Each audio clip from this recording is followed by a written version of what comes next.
Representative Al Green of Texas was removed forcibly from the House chamber after calling out President Donald Trump. That's your warning.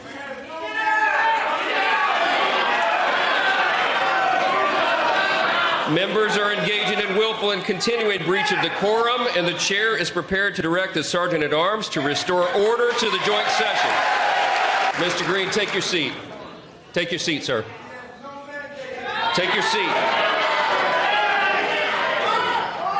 Finding that members continue to engage in willful and concerted disruption of proper decorum, the chair now directs the Sergeant-at-Arms to restore order.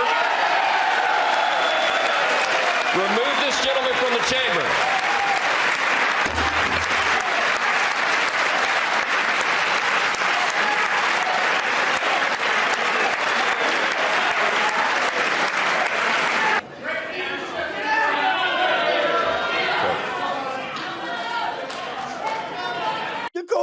Decorum. We must have decorum, sir. You must sit down or be removed. Oh, you're not going to sit down. Okay, you're going to get removed by the Sergeant-at-Arms. Get out of here. Huh, ironic, right? Got Donald Trump's goons, basically, kicking out the opposition, they're supposed to be the opposition here, for ironically doing the things that other people have done. You remember Lauren Boebert and Marjorie Taylor Greene during Biden's State of the Union, how disruptive they were. They weren't kicked out. How about going back to 2009? This is a classic, right? Joe Wilson's "You Lie" during one of Obama's joint speeches to Congress. Obama. Exactly. And so, look, to be fair, though, the "You Lie," that was actually back when you didn't just have lockstep with the Republican president, right? Both members of both parties did not like that one. In fact, Senator John McCain at the time said that it was totally disrespectful. No place for it in that setting or any other. And he should apologize immediately. Now, of course, that was a start because it was Obama. So the guy didn't apologize to anyone. Okay. Now, that said, not all the Republicans were like, oh, yes, kick that man out. Kick him out. Kick him out. But when, again, Boebert and Green heckled Biden, they had no problems. You were allowed to stay. Sure. I don't know. It feels like there's a little bit of a double standard here. All right. And I think that decorum has gone out the window. Okay. And I never was a fan of it to begin with. All right. So now that said, what did Green say? He said that you have no mandate. That's what he was telling Trump. You have no mandate to cut Medicaid. So funny enough, this guy's out there defending Trump supporters. Now, look, people who voted for Trump also are on Medicaid, and they're also on the SNAP program, okay? Which Republicans have tried to completely gut. That they passed a bill that guts about $880 billion out of Medicaid and $230 billion out of the SNAP program. A lot of which goes to feed hungry children, by the way. And the reason that they're passing this bill is, look, they want to cut taxes for the rich. Okay, the richest Americans, give the lion's share of this $4.5 trillion tax cut that the Republicans have been pushing through budget reconciliation. So you got Al Green actually standing up for both Democrats who are on the program, people in poverty, and Trump supporters equally, because they're all looking at losing their food and their health care. Okay, so I just want to make sure that is addressed. Okay, the reason that he did it is because, again, what you're going to see here from right-wing media, what you're going to see here from conservative influencers is how rude was he, how disrespectful. oh my God, I can't believe he would do that. It's the Democrat Party just trying to oppose Donald Trump. Be rude about it. No, this guy's saying you don't have a mandate to cut Medicaid. That's the issue, right? In fact, after he was kicked out, Green spoke to NBC News about the incident, about punishment and about the reasons that he spoke up to begin with.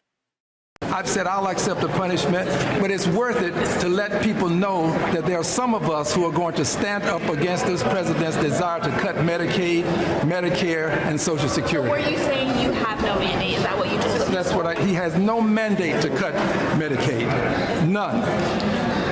Is the only punishment that you were kicked out, sir? Is there something? I don't know. Whatever the punishment is, I'm not fighting the punishment. This is about the people who are being punished by virtue of losing their health care. This is the richest country in the world, and we have people who don't have good health care. We've got to do better. And now we're about to cut Medicaid, which is for poor people. Health care has become wealth care for many people, and we can't afford to let that happen. Is that the only thing that you're protesting? No, I have other things I'm protesting. And I'm also working on my articles of impeachment. This president is unfit. He should not hold the office. 34 felony convictions, 2 times impeached. Look, that right there, that's how the Democrats should actually fight. Yeah, and he's doing it for the right reasons. He's saying that, yeah, this guy's unfit for office. He is a criminal. He has been impeached twice. And he's trying to gut Medicaid. Why wouldn't you stand up against him? Okay? No, and by the way, Donald Trump did not get elected with a mandate to cut these programs. He's absolutely right. I mean, look, most Americans are actually against cutting Medicaid. A poll from Hart Research conducted for the nonprofit Families Over Billionaires, okay, found that 71% of voters who backed Donald Trump opposed cutting Medicaid, said that would be unacceptable. Voters overall were even more opposed to it. 82% said, no, we're not, we didn't vote for you. We don't want you to cut Medicaid. What are you doing? You're supposed to make things easier for people, right? You're supposed to make the economy better, right? What are you doing making it harder for poor people to be able to afford health care and to be able to afford food? What is wrong with you? 6 in 10 Trump voters also said that cutting food and nutrition programs would be unacceptable. And there it is. There it is. Look, here's the other thing about the mandate, right? Because Republicans are like, Donald Trump has a mandate from the American people to make America great again. Winning by a hair isn't a mandate. And especially, it's not a mandate to do whatever the hell you want, which is to loot the treasury. Okay? Because that's what he's doing. Okay? He's doing deeply unpopular things. And if he's not the one that's doing them, he is allowing Elon Musk to do very unpopular things. And maybe that's by design, like, I'm not telling him to cut the government, except that when he's asked, he's like, I totally support Doge and Elon Musk, who's the leader of Doge. But wait a minute, is he the leader or isn't he? Because he's like, no, I don't actually run Doge. No, I'm not actually running this non-agency, this non-department. No, that's not me. Because, that would be massive conflicts of interest. And then Dum comes in and is like, Elon Musk running Doge. He's doing a great job, tremendous job. And like, oh, dear God, what are you doing? What are you doing? You're going to get me into, you're going to get me into legal problems. But then again, will he? Will he get into legal problems? Is this, our judicial system's kind of full right now. And there's a lot of MAGA people in those positions. So maybe you won't get in trouble at all. But nonetheless, right? Al's message is a great one. Okay? Because, they don't have a mandate for this. No, we're not going to sit here and let you, gut Medicaid. It's ridiculous. And let's be honest too. Part of this is the show, right? Like Al Green knew what he was doing, and I think he did the right thing. He wanted to get kicked out. Now that's despite, of course, Democrats like Hakeem Jeffries saying, "Ooh, you better not do anything during this speech." We'll get into that in another segment here. And Green's like, "F that noise, dude. I'm gonna make some good trouble," and I love that. I love that. And again, he accepts any punishment. And of course, Republicans are absolutely going to try to drop the hammer on him. That message, though, that he put out was very, very important, and I think that deserves a ton of respect.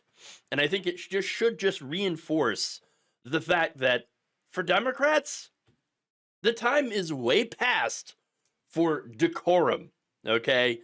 No, it's actually time for you to start acting like an opposition party, which means opposing Republicans instead of trying to suck up to them.